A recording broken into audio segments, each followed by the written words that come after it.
think for a long time I would denote the future of tech with the world's shiniest offices in what we know as the Global West.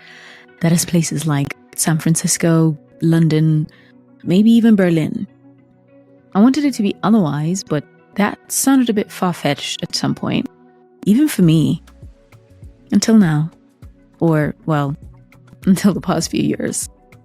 I saw this firsthand this year when I did what I like to call my Afro crypto event circuit.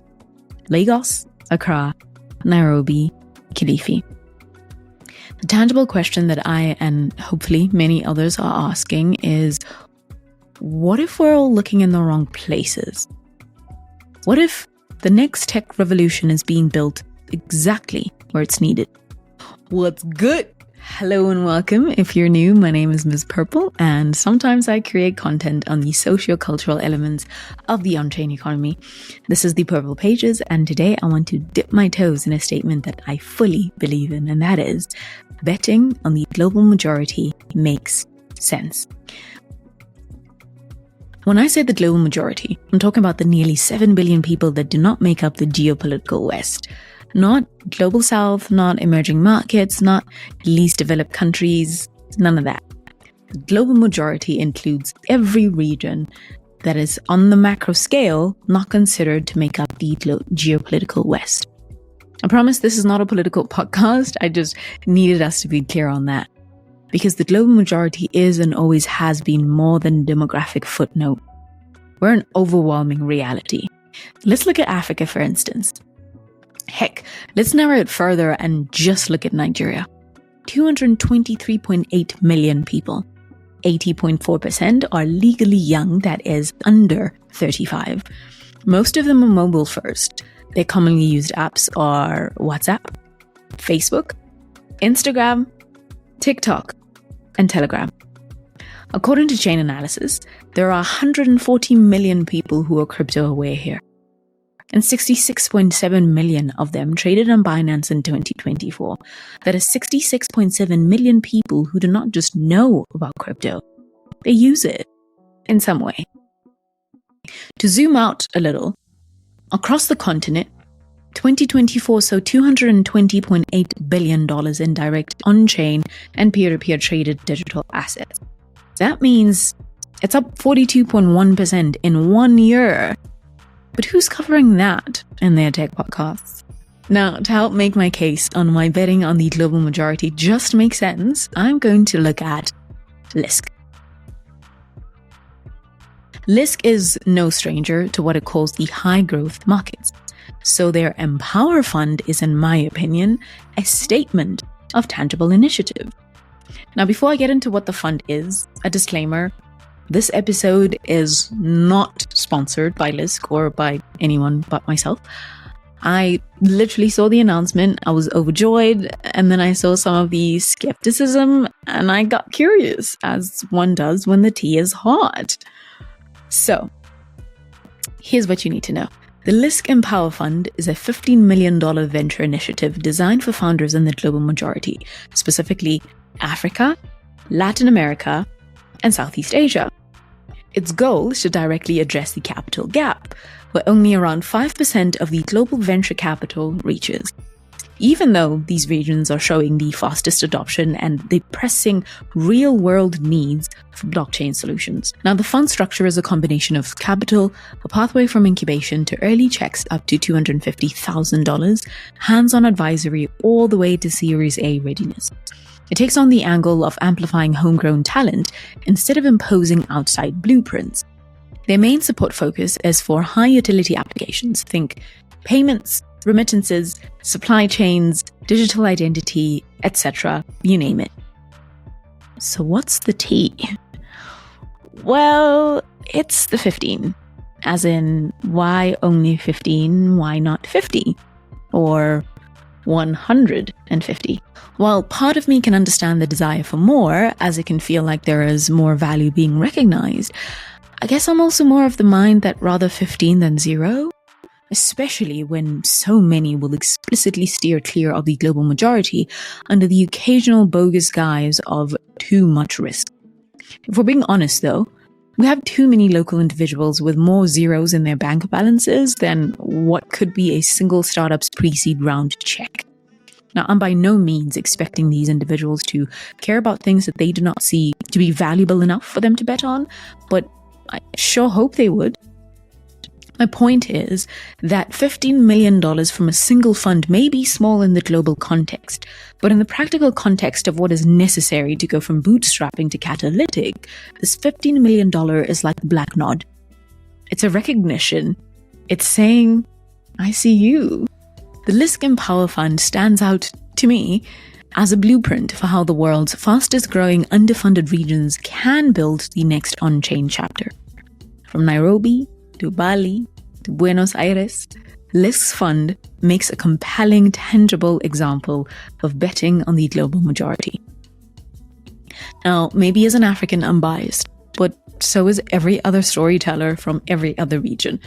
Positive bias is almost inherent when it comes to one's locale. But man, moving through Web3 Lagos, the Magma Summit, ETHAccra, and ETHSafari,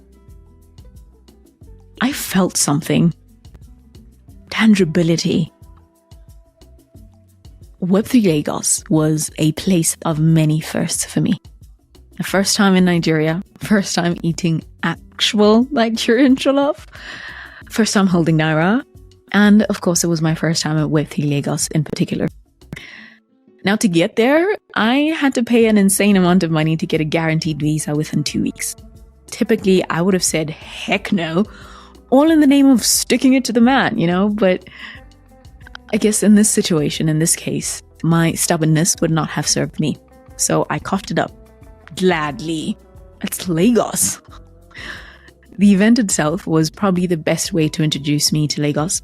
If you're looking for insane crowds and never-ending parties, this is not it. But if you want to engage in so many conversations that you start to wonder why no one is getting bored of you yet, then this is definitely up your alley. I admittedly fall in the latter. Unfortunately, though, I was only here for 4 days, so I did not get to see or do much, but was it worth it? Yeah, it was. It felt so good to see the kind of spirit that I'm calling the Lagos effect, which is build now and iterate later. That kind of energy is priceless. From Lagos, I headed to Accra with some of my favorite nerds to the Magma Summit by Borderless Africa and Lava VC. The summit was undeniably a meeting of variety, from fund managers to devs to researchers and lecturers. Now, in true Magma style, there were a plethora of open spaces, but the cream of the crop were the roundtables. We had the geographical decentralization roundtable, we had the stablecoins roundtable, we had the ZK roundtable, and we had the mechanics of money roundtable. Now, I wish I could pick a favorite, but after every single one of them, I found myself wondering and thinking of new rabbit holes to Alice into. Having already had 3 cohorts of Magma, a few of the faces in attendance were familiar to each other, which reduced a lot of that awkwardness. And even if the faces were new, we were never short on a collective optimism and understanding that something has to give. One would think after all these years, I would have somehow managed to find my way to ETHAccra, but this was also a first for me. I have never been one for hackathons because even Nemo would not dare, but this one I was curious about because having that many builders hacking everything from games to dApps to social app prototypes, some for the first time, will never not be a sight to behold, regardless where you are. Now, I will admit, I did feel like a fish out of water, but I was also in awe because at some point, I think I just sat watching. I was fascinated because this is literally it. Like, this is how you make the Kool-Aid. I know, it sounds like this was my very first hackathon. It wasn't. I guess I was in a mood because everything this time just felt that much richer. 4 years ago, I took the meager dollars that I had and booked a flight to Nairobi for an event I'd heard of once, maybe twice, while interviewing some interesting people on the then Borderless Africa podcast. First of its kind, they said. It was also the first edition. I had no idea what to expect. All I knew was Ethereum and Safari were two words I wanted to experience IRL, so I threw caution to the wind. ETHSafari was the first ever IRL crypto event that I attended, and I've been going back every year since. It's akin to a tradition for me. Why? Because Africa, as part of the global majority, is on the precipice of a breakout like no other. And places like ETHSafari are reminders, at least to me, that you cook nothing on a cold stove. That dish needs to be hot. Now, not to be dramatic or anything, but ETHSafari likely changed my life. Kind of. By that I mean, when I came back home, it did not feel as far-fetched anymore. This magic internet money shtick, I remember thinking, this is actually bananas. Because how am I here right now to talk about the new internet? This year also saw Lisk curating its Lisk on the Ground campaign. An intentional set of days packed with conversations on navigating regulation, building for scale, capital gaps, building connections, and finding partners who stick around. Now, contrary to what you might think, I was not part of Lisk on the Ground, not fully. I did get to attend a few sessions here and there. And if you can't tell yet, I'm a Lisk fan, because they do what many talk about doing. And I'm not saying that they're the only ones, but I am saying they're one of a few. All in all, I spent 3 weeks immersed, experiencing coordination like no other, where strangers became friends and advisors and business partners. Now, while some are still maxis, others, like me, don't care much for what you build on. What matters should be actually doing the damn thing. Maybe that's why I'm so gung-ho about AZA, because the only place I had to use my bank card during this trip was the airport. And that was only because I did not fund my wallet in time. The reality of stablecoins being everyday money is one that you can experience just by crossing these borders. The year is 2025, and we're as isolated and separated as passengers on a crowded train. There's a bunch of us, but we don't know each other. We don't work together. We don't coordinate together. And that needs to change. And we know the misled question that many continue to ask is if betting on the global majority is risky. And I say misled because it's the same answer for anything, which is 1, yes, but so is living. And 2, only if you think change is something that needs to be managed and not embraced. What I, as an African crypto new tech cultural archivist, or whatever you wish to call me, what I see and experience every day is not just hype. I mean, sure, that hype is nice, but I see an insane amount of us saying, this does not work for us, but it should. And so it will.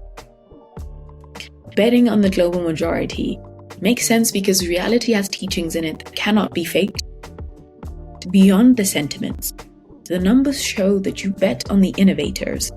You bet on the ones solving for the gaps, the ones who solve for freedom.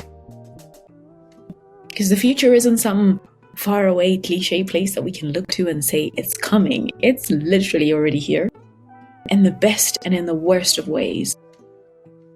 The real question is, are you paying attention? Say what you will about Africa, about the insane talent pool that we have. But what I personally cannot stand for is the notion that we produce nothing and build nothing. So, bet on your friends. Bet on your local builders. Whether they're building for the local market or the global market, bet on the entire global majority. Anyway, this is my opinion on why betting on the global majority makes sense. I'd love to know what you think, so share yours. If you disagree with me, tell me why, but keep it cute. Keep it cute. Thank you for listening. Until next time, stay curious and stay connected. As we say here at home, Hy by God.